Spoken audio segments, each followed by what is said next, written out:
Ich möchte euch mal so ein bisschen Geheimnis sagen. Ce soir, j'ai un message pour aujourd'hui, ce soir, et pour l'avenir. Est-ce que c'est OK? J'aimerais vous confier un secret. Il y a des gens qui ne savent pas trop quoi faire avec le prophétique. Je crois que Dieu, quand un prophète a dit quelque chose, une parole prophétique au travers d'un prophète, il y a 2000 ans, 2500 ans, un esprit prophétique, une onction prophétique peut de nouveau toucher cette parole. Est-ce que c'est juste ça?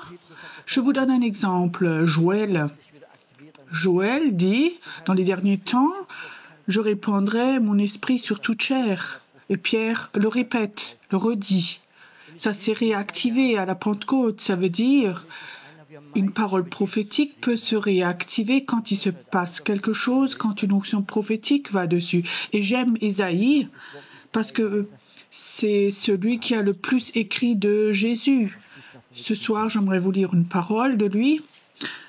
Et je crois que c'est une parole et aussi pour aujourd'hui, pour ce soir, pour toi, mais aussi pour l'avenir. Ésaïe 42. Ainsi parle Dieu, l'Éternel, qui a créé les cieux et les a déployés, qui a étendu la terre et ses productions, qui a donné la respiration à ceux qui la peuplent. Moi, l'Éternel, il parle de toi, c'est OK? Je t'ai appelé pour le salut, pour la justice. Amen. Tu sais, il faut que tu saches quelque chose. Je t'ai appelé pour la justice. Qu'est-ce que ça signifie? Ça signifie quand Dieu t'appelle, alors tu es juste. Tu n'es pas juste à cause de tes œuvres, mais tu es juste parce que Dieu t'a appelé pour venir à Jésus. Et lui, il est ta justice. Il faut que tu saches au moment où tu appelles Dieu pour faire quelque chose, Dieu te rend juste. Il dit pas « essaye ». Dieu ne dira jamais « tu es à l'essai ». Tu comprends? Ça, les entreprises le font pour te tester. Mais quand Dieu t'appelle, il te rend juste. Et ça, c'est quelque chose qu'il faut que tu saches. Et maintenant, la question, est-ce que Dieu t'a appelé? Est-ce que vous êtes sûr? Tu sais, c'est la chose la plus importante.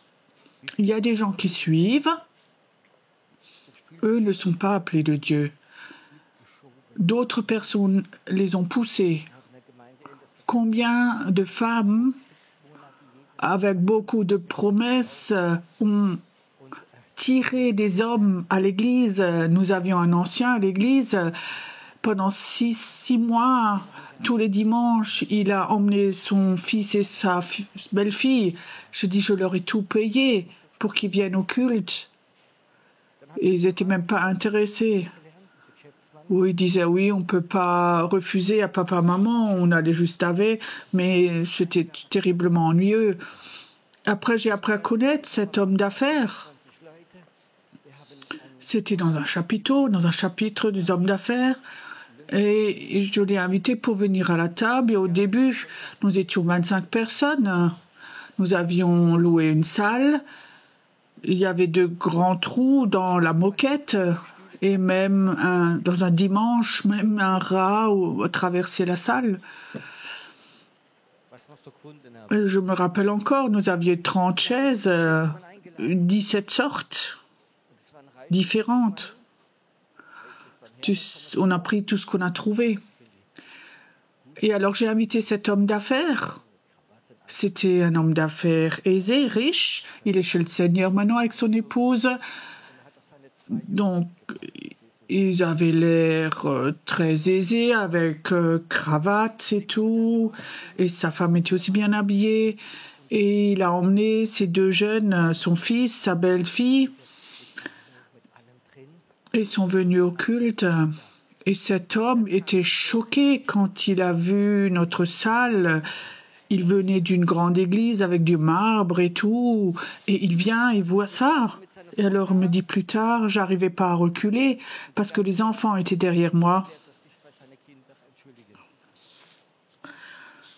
Alors, il était là, assis avec son épouse. Et pendant tout le culte, il réfléchissait comment est-ce qu'il va s'excuser chez ses enfants.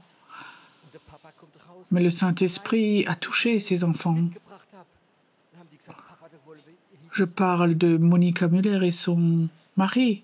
Le papa sort et je dis « Désolé enfant que je vous ai emmené ici ». Alors ils ont dit « Papa, là on va retourner. Là, Dieu est là ». Et ces deux jeunes se sont convertis, se sont fait baptiser. Et peut-être que certains d'entre vous les connaissent, ils font un super ministère. Il y a des temps comme ça où Dieu appelle des gens, ça n'a rien à voir avec les circonstances. Et l'essentiel que tu as dans ta vie, est-ce que Dieu t'a appelé, tu comprends? Si Dieu t'a appelé, il ne fait pas de faute. Est-ce que tu es sûr? Dieu ne fait pas d'erreur. Souvent j'ai dit à Dieu, tu fais pas d'erreur, de faute, mais une fois tu as fait une faute, c'est quand tu m'as appelé. Mais je le croyais aussi. Regarde-moi donc, comme tous les autres sont super, moi avec mon caractère, mon être, mon passé, tu ne peux donc pas m'appeler à me faire quelque chose avec les chrétiens et en plus être pasteur, ça va pas ensemble jusqu'à ce que Dieu m'ait dit arrête tout ça, tu me blesses quand tu dis ces paroles, jusqu'à ce que je pouvais accepter ça. Et il y a quelque chose qu'il faut que tu saches, quand Dieu t'appelle, tu es justifié, tu es juste. Si Dieu t'appelle, qui peut avoir quelque chose contre toi? Qui peut dire quelque chose contre toi? Pas toi. Tu n'es pas capable, tu as un mauvais caractère, tu as ceci, cela. Mais c'est pas le problème, c'est pas ton problème. Dieu t'a appelé et il sait ce qu'il fait.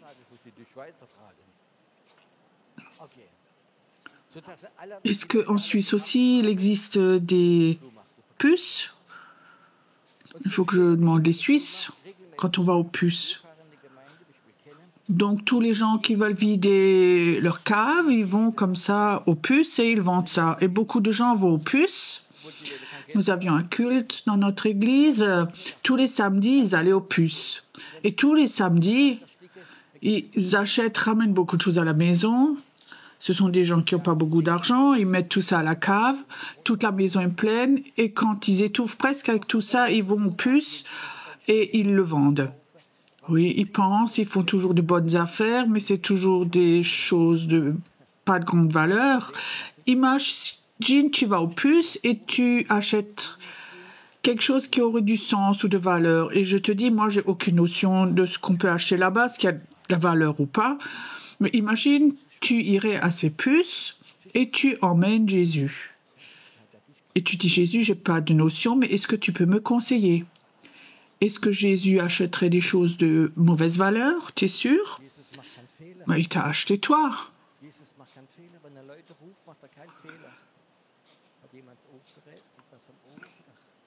Jésus ne fait pas de faute. Jésus ne fait pas de faute quand il appelle des personnes, il ne fait pas d'erreur. Est-ce que quelqu'un a quelque chose dans son oreille?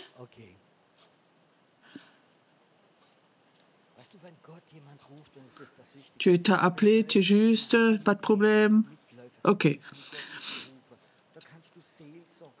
Tu sais, quand Dieu appelle quelqu'un, c'est l'essentiel. Quand les gens suivent, ce sont des gens qui suivent dans l'église qui n'ont pas été appelés, tu peux faire de la cure d'âme, tu peux faire des séminaires, tu peux faire plein de choses. Ça va toujours un poids que tu traînes. C'est plus facile quand Dieu appelle. Ils peuvent encore être si chaotiques, si spécial, je peux te dire. Quand Dieu appelle, alors il te rend juste. Et je te prends par la main. Et je te garde. Et je te rends pour traiter alliance avec le peuple, pour ouvrir les yeux des aveugles, pour faire sortir de prison les captifs et de leur cacher ceux qui habitent dans les ténèbres. Je suis l'Éternel, c'est là mon nom, je donnerai ma gloire à aucun autre, ni mon honneur aux idoles. Ça, c'est notre appel. C'est notre appel. d'ouvrir les yeux aux personnes, aux autres, qu'ils sachent qu'il y a une solution dans leur vie qui s'appelle Jésus. Il y a un chemin vers le Père, il n'y a qu'un chemin, pas 1000, un seul, c'est Jésus-Christ et le chemin. C'est notre appel d'aider les personnes, c'est notre appel de prophétiser. Et après, Dieu va nous utiliser et ça va devenir de plus en plus fort. Et tu vas voir comme la prophétie, la guérison, la délivrance, l'onction vont devenir de plus en plus forts dans ta vie jusqu'à un point où tu commences à partager la gloire avec Dieu. Oui, oui, oui, loué soit Dieu, Dieu l'a fait et moi je prends un peu de gloire. Ça va très vite, on remarque même pas. Juste 5%, moi, 95% Dieu a fait. Et tout d'un coup, c'est 10, c'est 20, 50. Et Dieu ne va partager sa gloire avec personne.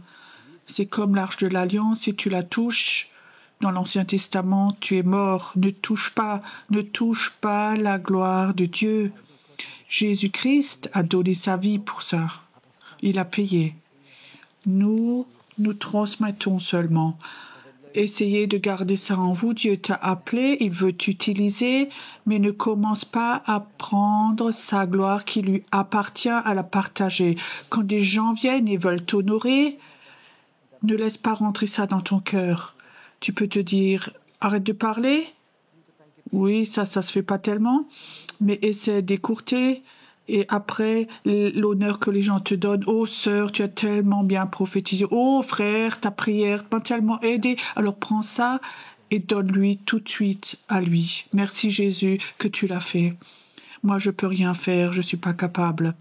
Et je crois que c'est une chose très importante pour l'avenir. Et après, il y a cette parole prophétique. J'aime ces versets bibliques. Ce qui était ancien est arrivé et je vous annonce de nouvelles choses. Et avant que ça s'ouvre, je vais vous le laisser entendre. Et ces versets bibliques voudraient nous montrer l'avenir. Dieu nous a montré beaucoup de choses qui vont arriver. Peut-être pour ceux qui se rappellent, à Nouvel An, j'ai reçu une parole prophétique d'Ésaïe 55. Je crois qu'on oublie vite, moi-même aussi. Mais j'avais reçu ce grand paquet pour l'école, où il y avait plein de choses dedans. Et Dieu m'a dit, cette année, il y a beaucoup de bonnes choses qui vont venir, mais aussi des choses graves qui vont arriver. Et surtout, au-dessus de nos pays, de notre pays. Beaucoup de choses terribles vont arriver. Mais l'essentiel est, qu'est-ce qu'on en fait? Comment nous réagissons? Peut-être que certains d'entre vous ont appris, en Allemagne, il y a de nouveau un attentat terrible avec une voiture à Mannheim, avec des morts et tout. Des choses comme ça vont arriver de plus en plus. Comment nous réagissons? Est-ce que nous nous énervons? On parle comme les incroyants?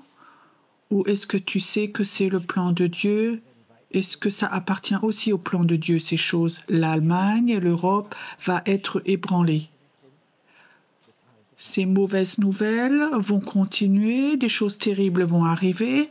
Et maintenant, à chaque fois que quelque chose de terrible se passe, et moi, je sais que c'est le plan de Dieu. Le pays doit être ébranlé. Si le pays n'est pas ébranlé, nous allons continuer, les croyants et les incroyants, nous allons continuer notre routine. Et l'Église va s'endormir et les démoniaques va augmenter de plus en plus. Je crois que nous sommes dans un temps où des choses terribles, des infos terribles vont arriver avec l'inflation, la guerre, les choses chaotiques, ça va venir. Arrêtez d'avoir peur. C'est le plan de Dieu. Mais il faut aussi que tu saches, la Bible dit, si 10 000 tombent à ma gauche, 10 000 à ma droite, moi je reste debout. Quand de mauvaises nouvelles viennent, arrêtez d'être paniqués. Je dis, il n'y a rien que Dieu ne sait d'avance, qu'il n'a pas dans sa main. Est-ce que vous avez cette foi? Ou est-ce que vous vivez dans vos sentiments? Je peux vous dire, il y a des choses qui vont venir où nous ne nous réjouissons pas. Mais de l'autre côté, nous allons voir des choses merveilleuses. J'étais incertain comment techniquement ça va se passer. Je vous ai parlé avant-hier où des milliers de personnes se laissent baptiser à Cuba. Quand tu vois ces images, ce qui se passe, tu vois ces images et tu dis waouh, c'est un bon paquet. Et attentats à mort, des choses terribles, islamistes et tout, une mauvaise nouvelle. Dans les prochains temps, ça va être comme ça. Et ça, c'est l'enfance, l'accouchement pour le réveil. Et Dieu dit dans le prophétique, il va vous le faire entendre. Nous allons l'entendre. Il y a des chrétiens, il y a des choses qu'ils ne comprennent pas tout à fait. Quand Dieu dit « je vais vous faire entendre », qui va l'entendre?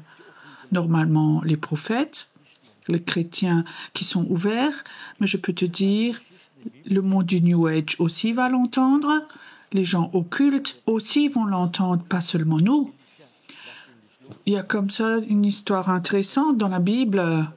Élie est là. Il savait que Dieu allait l'appeler. Élisée ne le lâche pas. Il dit, je vais aller avec toi. Je vais avoir ton manteau. Je vais avoir une double onction. Élisée savait que lui allait être enlevé, mais il n'était pas le seul qui le savait. Tous les prophètes, tous les enfants le savaient aussi. Ils savaient tous. Et ils savaient très bien. Maintenant, il est monté. Et Élisée descend, tape sur l'eau, l'eau s'écarte et tous les autres prophètes, les disciples savaient, il a eu cette onction. Et alors ils disent, mais peut-être que Élie n'a pas été enlevé, peut-être que Dieu l'a mis quelque part d'autre. Cherchons-le, cherchons 50 hommes, cherchons-le. Et Élisée disait, vous n'allez pas le trouver, ça sert à rien, il est au ciel. Mais ils ont quand même cherché.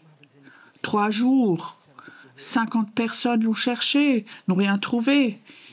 Et Élisée disait, mais je vous l'ai dit, pourquoi est-ce qu'ils n'ont pas cru? Ils ont donc entendu. Il y a beaucoup de chrétiens, ils entendent, mais ils ne croient pas. Ou ils entendent et ne font rien. Beaucoup sont là et ils ont dit, c'était bien que on ne prie pas pour toi, mais pour le réveil. Beaucoup de gens ont entendu, ils trouvent ça sympa, ils trouvent ça bien. Certains ont dit Alléluia, mais je ne sais pas combien vont le faire. C'est la différence. Beaucoup entendent. On va avoir ces nouvelles. Il y a des voyants qui viennent et qui disent le réveil va venir dans le monde invisible.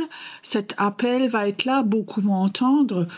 Beaucoup de chrétiens aussi vont entendre. Beaucoup de leaders spirituels vont entendre. Mais ils ne vont rien faire pour cela. Je vais encore vous donner une image de la Bible. Un prophète vient chez une pauvre femme. Elle avait des dettes. Et le prophète veut l'aider. Mais le prophète n'avait pas une carte bancaire ou quelque chose comme ça, mais il avait une parole de l'Éternel. Il lui dit, cherchez tous les récipients, tout ce que tu peux chercher, et vous allez verser de l'huile. Tu comprends? Surnaturel. Un récipient après l'autre. L'huile coule. Donc cette femme avait beaucoup de réceptions. Et ils remplissent. Combien de temps ils ont rempli? Jusqu'à ce qu'il n'y ait plus de récipients.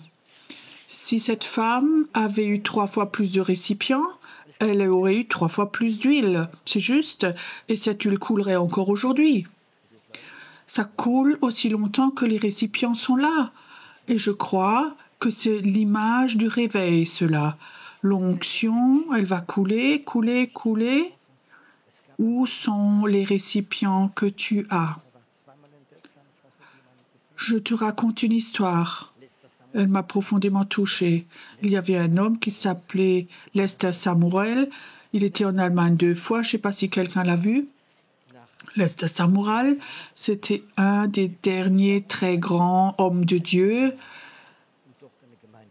Lui, en tant que jeune homme, en tant qu'Américain, il est allé aux Philippines, à Manila, en tant que missionnaire, pour ouvrir là-bas une église. Il était là-bas avec ses 2 fils, avec ses 2 enfants, et le dimanche toujours, il faisait culte, il prêchait avec sa femme et ses 2 enfants. Je crois pendant 1 an, il a fait culte pour 4 personnes. Et après, Dieu lui a dit, j'aimerais que toi, tu achètes le hall des avions pour une église. C'était juste après les guerres. Les Américains vendaient les halls d'avions, pouvaient les avoir peu cher. Maintenant, ils achètent un hall d'avion où on peut mettre 10 000 personnes dedans, avec 4 personnes. Qu'est-ce que tu aurais dit? Il est fou, celui-là. Il a une grandeur, là. Mais il a acheté. Donc, toujours 4 personnes, ils étaient. Alors, quelque chose s'est passé à Manila. Il y a une femme qui est allée en prison. Et c'était la chef des sorcières. Et là-bas, elle a fait du grammage. Et quand quelqu'un de la prison ne faisait pas quelque chose d'assez vite, il le maudissait et le même jour était mort. Plus personne ne voulait ramener quelque chose, vous avaient peur, une mauvaise parole, une faute, ils étaient maudits et mouraient. Et plusieurs sont morts, certains sont devenus malades. Et le directeur a été paniqué, plus personne ne voulait travailler, c'est un grand problème. Alors il a chez le prêtre catholique, tu peux m'aider? Il a dit, oh ça c'est trop grand pour moi. Cette femme souvent crachait, et crachait des ongles, c'était vraiment une très grande sorcière. Alors il va chez le pasteur évangélique, tu peux nous aider? Ils disent, non c'est pas à mon niveau, c'est beaucoup trop grand. Ils avaient peur de venir, ils savaient qu'ils allaient eux-mêmes mourir. Alors ils ont fait un appel à la radio et Lester Samuel entend cet appel et il appelle le maire. Et dans cette prison, il dit, je suis prêt à aider. Alors ils l'ont fait venir. Il a dit, après, il est allé 3 jours là-bas chez cette sorcière. Il a fait la délivrance et il a dit, oh, je ne veux pas tout raconter, mais elle a craché, il y a du sang et plein de choses qui sont sorties, mais le démon est parti. Le démon de la sorcellerie qui contrôlait toute la ville est sorti. Et alors le maire l'a appelé, il l'a fait venir et il a dit, écoute, monsieur Samuel, vous avez sauvé la ville. Les médias en parlaient, c'était vraiment chaotique. Vous avez sauvé la ville. Qu'est-ce que je peux faire, moi, pour vous? Comment je peux vous payer pour cela? Il a dit, j'aimerais pas d'argent. J'aimerais juste l'autorisation dimanche prochain sur la place principale à Manila de faire un culte. Et que vous l'annonciez, que vous fassiez de la pub à la radio. Et tout le monde savait ça à Manila, à la radio. Et le dimanche d'après, je suis allée sur la place principale et il y avait 20 000 personnes qui étaient là. Il disait, des milliers de personnes se sont converties. Et son église, en peu de temps, était remplie avec 10 000 personnes. Et c'était la 2e plus grande église du monde. L'église existe encore aujourd'hui. Je crois qu'il y a un couple qui sont là-bas dans l'église. Et ça, c'est l'église qui a appelé Yonggi dans son ministère. Tu peux imaginer? Qu'est-ce que Dieu a fait? Quelqu'un, 4 personnes dans un culte qui avait acheté un hangar pour avion. Lui a entendu et il a agi. Entendre et agir. Mon dernier... Donc, ce que j'ai fait en tant que pasteur, en tant que membre de la Taube, donc c'était dans mon cœur. Donc, j'ai acheté une salle qui est à côté de notre église. Donc, c'est dans la zone industrielle. J'ai acheté cette salle, payé. Je savais, cette salle, on va l'utiliser quand le réveil va commencer. Et dans cette salle, on peut faire des milliers de personnes. Pas de poteau, rien du tout, tu comprends? On voit rien ça, mais j'ai acheté la salle. Je sais, elle va pas suffire pour le réveil, mais j'ai déjà posé un récipient. Maintenant, je reviens à toi. Dieu t'a appelé pour la justice. Il te prend par la main. Tu peux sentir la main de Dieu. Dieu te prend par la main, ou en autre mot, il a posé sa main sur toi. J'étais avec mon épouse en France. J'étais invitée à prêcher par un pasteur de l'église protestante. Et il avait invité aussi d'autres pasteurs. Ils ont loué une salle et c'était rempli avec des personnes de l'église protestante. Mais la minorité était née de nouveau. Bon, les pasteurs disaient si on doit venir, on vient. Maintenant, on est là. Tu sais, quand tu rentres la première fois dans une salle comme ça et c'est rempli jusqu'à la dernière place avec des gens qui croisent les bras. Après le culte, mon épouse me disait, Pierrot, comment toi tu peux, dans une salle comme ça, avec une telle atmosphère, de prêcher tellement cool, comme si tu étais chez toi à la maison. Il y a plein de gens qui se sont convertis ce soir-là. Et tu sais pourquoi? Parce que je sais, j'ai une capacité. Je sais une chose, Dieu a posé sa main sur moi pour prêcher. Je le sais. Je ne sais pas dire pourquoi. Pas à cause de ma volonté, de mes capacités. Dieu a posé sa main sur moi. Peut-être tu es là et Dieu veut depuis longtemps mettre sa main sur toi. Est-ce que tu es prêt à aller? Ou est-ce que tu veux aller de culte en culte, de prophétie en prophétie? Tu sais que Dieu t'a appelé pour la justice, pas pour que tu sois juste membre de l'Église et chauffe les bancs de l'Église. C'est pas la raison. Dieu t'a appelé pour que toi, tu construises son royaume. Et alors Dieu a dit, je vais parler. Je vais parler et avant que ça s'ouvre, tu vas l'entendre. Est-ce que parfois on peut entendre quelque chose? Il y a en Russie une femme, c'était une voyante très connue. Elle gagnait beaucoup d'argent avec sa boule de cristal. Les gens étaient venus, elle regardait dedans, elle voyait et elle a dit l'avenir aux personnes.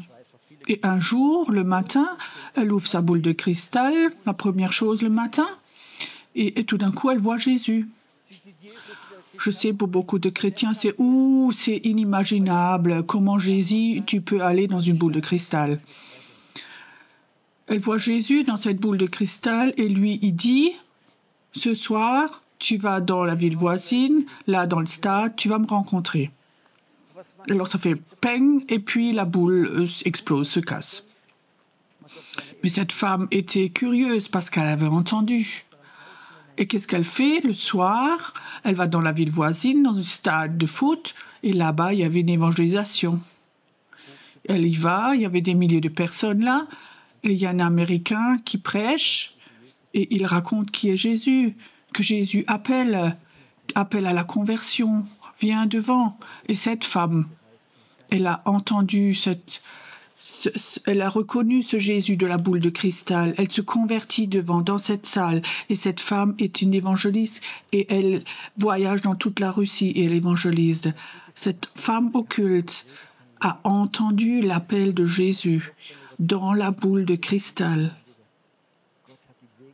Tu sais, cette femme n'avait pas de Bible pour que Dieu puisse lui parler au travers de la Bible. Personne a toqué à sa porte qui disait « Je peux vous dire l'évangile ». Dieu a pris le chemin qu'elle connaissait. Je sais que beaucoup de gens occultent. Le plan de Dieu devient de plus en plus fort. Le réveil vient, le réveil vient. Ana Mendes, au Mexique, pas Mexico, comment ça s'appelle le pays?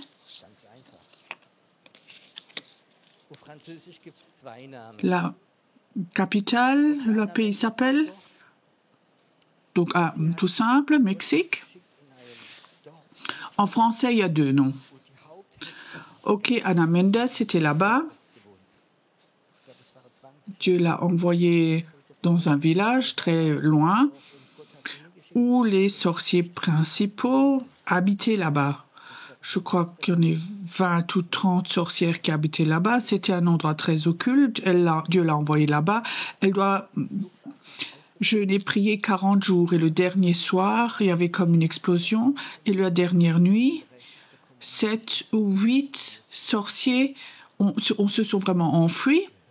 4 ou 5 se sont suicidés. et le reste est venu et s'est agenouillé. Ils veulent avoir Jésus. Ils ont entendu quelque chose vient. Et elle était vraiment enthousiaste. Et elle retourne dans la ville principale et là-bas, elle a visité les pasteurs. Elle disait, écoute, là-bas, dans ce village, ça et ça s'est passé, le pouvoir est brisé, envoyer des jeunes pour évangéliser, envoyer des personnes qui évangélisent. Donc, elle a envoyé des jeunes pour envoyer évangéliser, pour convertir les gens. Ils sont allés là-bas. Et Anna Mendes, là, les a rencontrés 3 semaines après, ces jeunes qui étaient là-bas. Et tout enthousiaste, elle disait, et alors, ça fait de la joie d'évangéliser? Il disait, non. Pourquoi? Non, vous n'avez pas eu de joie? Non. Mais pourquoi? Mais on est allé là-bas, ils étaient tous convertis déjà. J'ai appris quelque chose de cela. La puissance de la sorcellerie était brisée, et après ça allait tout seul. Quelle puissance de sorcellerie habite au-dessus de ton pays, de ta ville, au-dessus de ta rue? Qui contrôle cela? Est-ce que tu voudrais l'entendre de Dieu? Ou est-ce que tu veux faire de beaux séminaires? Ou est-ce que tu veux entendre les plans de Dieu? Quel démon, quelle puissance contrôle ta rue, ton école, tes politiciens, tes enfants peut-être? Combien de parents sont venus, des enfants croyants? Mon fils est tombé dans la drogue, ma fille est devenue alcoolique, mon petit-fils est devenu sataniste dans ces milieux-là. Ô pasteur, aide-moi. Mais pose-toi peut-être plutôt la question, quelle puissance est là derrière? Est-ce que Dieu veut te montrer cela ou pas? Qu'est-ce que vous en pensez? Dieu va te laisser entendre cela. Tu vas l'entendre. Et je peux te dire, ce qui se passe aujourd'hui à Mannheim, là où c'est passé, c'est cette place où je prie régulièrement et je sais que là, il y a un combat. Et quand les démons sont attaqués, tu comprends? Alors eux commencent à faire des choses terribles. N'aie pas peur de cela. N'aie pas peur de cela. Moi, je veux vous dire, nous devons de nouveau apprendre à entendre. Oh Seigneur, tu as une parole prophétique pour moi. Est-ce que je vais bientôt mieux? Si je gagne le loto, je peux acheter une maison. Non, je veux entendre qui contrôle ma ville. Je veux entendre quelle puissance démoniaque empêche que les personnes viennent au Seigneur. Je veux entendre pourquoi tellement de jeunes sont dépressifs ou se suicident. Je veux savoir, Seigneur, je veux ouvrir mes oreilles et écouter et entendre. Et quand j'entends après, s'il ne suffit pas d'entendre, je veux mettre en pratique, aller dans la prière pour combattre dans la prière jusqu'à ce que cette puissance s'en aille. Il ne suffit pas d'entendre, il ne suffit pas d'entendre que le réveil vient. Si tu savais, cette année, le réveil vient, qu'est-ce que toi tu ferais autrement si tu allais à la maison? Est-ce que tu as des plans en toi? Dans ce film que j'ai vu hier sur Cuba, où là-bas des gens sont venus et ils distribuaient des milliers de Bibles, des conteneurs de Bibles ont été amenés là-bas, qui distribuent là-bas. Si tu savais, cette année, dans ta ville, le réveil vient. Qu'est-ce que toi tu ferais maintenant? Attendre que le réveil vienne? Alors il ne vient pas le réveil. Ou est-ce que tu vas être comme cette femme qui a cherché ses récipients pour mettre de l'huile dedans? Est-ce qu'on peut chercher les récipients déjà? Moi, ce que j'ai fait, j'ai acheté encore cette grande salle. Peut-être que c'était fou dans la zone industrielle d'acheter une salle, mais je savais celle-là maintenant elle est préparée pour le réveil. Et on la nomme aussi la salle du réveil. Maintenant elle est louée, mais c'est pas important. Je sais qu'au bon moment, le locataire sort quand le réveil va venir. Donc j'ai pas mis ça dans le contrat de location, c'est pas légal, mais c'était fait un deal avec Dieu. Je trouve que c'est triste qu'il y a tellement de personnes qui croient au réveil, mais ils n'agissent pas en fonction. Qu'est-ce que toi tu fais si le réveil est là? Quelle fonction toi tu vas avoir? Tu t'es déjà posé la question? Où sont tes pensées? Est-ce que tu lis le journal, tu t'énerves quand quelque chose arrive? Ou est-ce que tu as du temps avec Dieu et tu entends et Dieu dit, quand ça commence, ça s'ouvre, tu vas l'entendre. Arrête d'écouter ton âme, je vais si mal. Je me souhaite une église, une assemblée qui a le temps de passer du temps avec Dieu, où tu ne pries pas, où tu ne demandes rien, mais où tu écoutes. Dieu, qu'est-ce que tu as prévu en Suisse? Qu'est-ce que tu as prévu au-dessus de mon pays, avec mon pays? Qu'est-ce que tu as prévu? Je veux de nouveau entendre. Et alors, je veux sortir, chercher les récipients, peut-être un groupe de maison. Cet homme, je l'admire, ce Lester Samuel, c'était la deuxième plus grande église du monde. Il avait à un moment plus d'1 million de personnes parce qu'il était obéissant. Il avait entendu le réveil vient et il a acheté cet hangar d'avion. Il ne faut pas acheter un hangar d'avion, tu ne dois pas. Mais il faut que tu aies écouté ce que Dieu a pour toi dans ton cœur. Je souhaite, parce que ça a à voir quelque chose avec ma vie, mon ministère principal, ce n'est pas de prêcher. Mon ministère, ce n'est pas de faire des conférences ou des séminaires comme ça. Mon ministère principal est d'entendre du monde invisible. La majorité du temps, je passe pas avec des chrétiens, avec l'Église, mais je suis dans les villes pour entendre, pour écouter ce que Dieu a prévu. Quelles puissances sont là au-dessus pour prier contre, d'être au niveau des anges, dans le monde invisible. Il y a des personnes ici ce soir, me dit le Seigneur maintenant. Ils ont déjà entendu. Dieu leur a donné des révélations au sujet des puissances démoniaques dans le monde invisible. Dieu a donné des révélations d'anges qui vont être là. Tu as bien entendu. Mais comment ça continue? Comment est-ce que ça va continuer? Est-ce que je peux demander, parce que je suis curieux, qui a déjà entendu ce genre de choses de Dieu? Qu'est-ce que tu as fait avec? Je sais, parfois nous entendons, on met en pratique, et parfois on n'entend plus pendant un moment, et après on se pose des questions, on se remet en question. L'autre fois, j'étais, il n'y a pas longtemps, dans une ville, le soir, et je suis quelqu'un très sensible du froid, et le soir, quand il fait froid, j'aime pas trop sortir, il y avait une grande place là-bas, et j'avais l'impression qu'il faut que je fasse comme ça, je fais le tour de la place et prier. Oui, c'est pas facile de prier. Alors tu pries ce qu'on peut, ton royaume vient, ta volonté soit faite. Je fais 1 fois, 2 fois le tour, comme ça. Et après je dis, je peux rentrer maintenant, Seigneur, il fait froid. Alors je marche encore un peu dans la direction de la voiture. Je dis, Seigneur, tu sais, c'est beau de prier, mais encore voir rien, parfois c'est difficile. Et tout d'un coup, je voyais 2 anges à droite et à gauche. Et il me dit, Pierrot, tout le temps, nous avons marché avec toi quand tu as prié. Tout le temps, nous étions là. Et pendant que nous allions, nous avons purifié la ville. Les malédictions sont brisées. Les puissances démoniaques sont parties. Au moment où tu as commencé, nous sommes allés avec toi. Je n'ai rien vu, j'avais rien vu au début. Et parfois, nous ne voyons rien. Et Dieu l'autorise que parfois, nous ne voyons rien.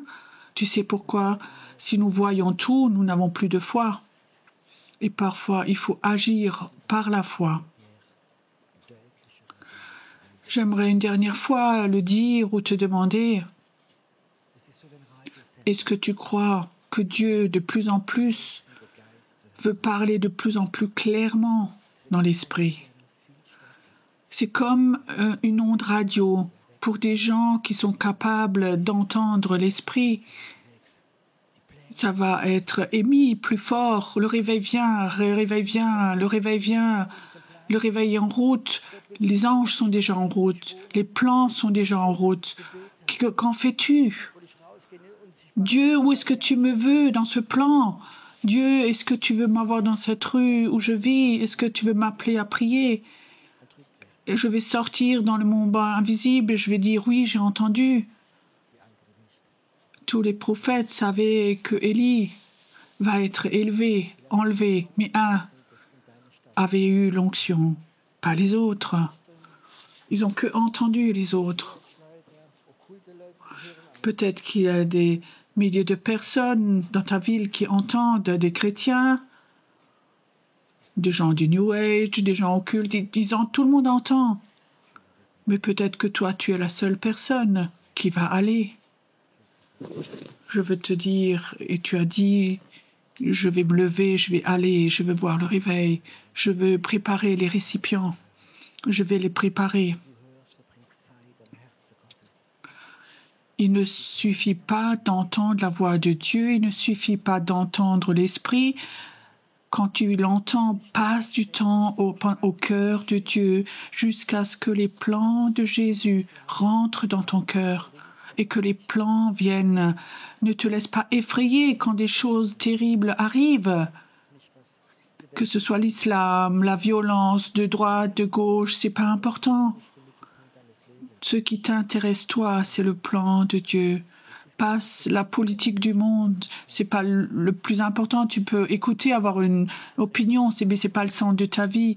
Mais le plan de Dieu, c'est pas important qui en Allemagne va être le prochain chancelier. C'est pas important qui en France va régner dans les prochains temps. L'essentiel, c'est le plan de Dieu. Est-ce que toi, tu veux te préoccuper du plan de Dieu? Est-ce que toi, tu veux de nouveau entendre? Ce soir, j'aimerais prier que certains ici, cette même séjour, entendent dans l'esprit à réaliser. C'est juste, le réveil va venir. Ça ne peut pas continuer comme ça, c'est maintenant. Ne regardez pas aux circonstances, mais d'être au cœur de Dieu, tout près de lui, de prendre du temps, de s'attendre à lui. Ceux qui s'attendent au Seigneur, ils vont avoir pas seulement de la nouvelle force, mais ils vont entendre et comprendre les plans de Dieu. Et ils vont avoir cette foi. Dieu t'a appelé, toi, dans la justice, à faire ce que lui a préparé et prévu pour toi. Écoute, si tu veux comprendre de plus en plus le cœur de Dieu, mets simplement ta main sur ton cœur. Et toi, chez toi à la maison aussi, fais-le aussi. La puissance de Dieu doit venir aussi sur toi, en toi. Père, j'aimerais maintenant prier que nous entendions, que nous devenions ceux qui écoutent. Tu as promis de montrer les plans. Avant que le réveil vienne, avant que le réveil s'ouvre et vienne, tu vas nous laisser entendre. Nous allons rentrer dans ton plan. Nous allons trouver les récipients. Même si c'est qu'un groupe de prière ou des plans du réveil, nous allons appeler les récipients, nous allons les chercher. Et je sais que l'huile du réveil va couler, couler, couler, jusqu'à ce qu'il n'y ait plus personne qui puisse le recevoir. Ça va couler, couler. Merci Seigneur qu'on va entendre. Nous allons entendre. Nous allons entendre ta voix. Seigneur, j'aimerais que cette onde que j'éteins souvent, cette onde radio, toi, j'aimerais de nouveau l'allumer, la réactiver. Tu es un Dieu merveilleux et nous t'aimons.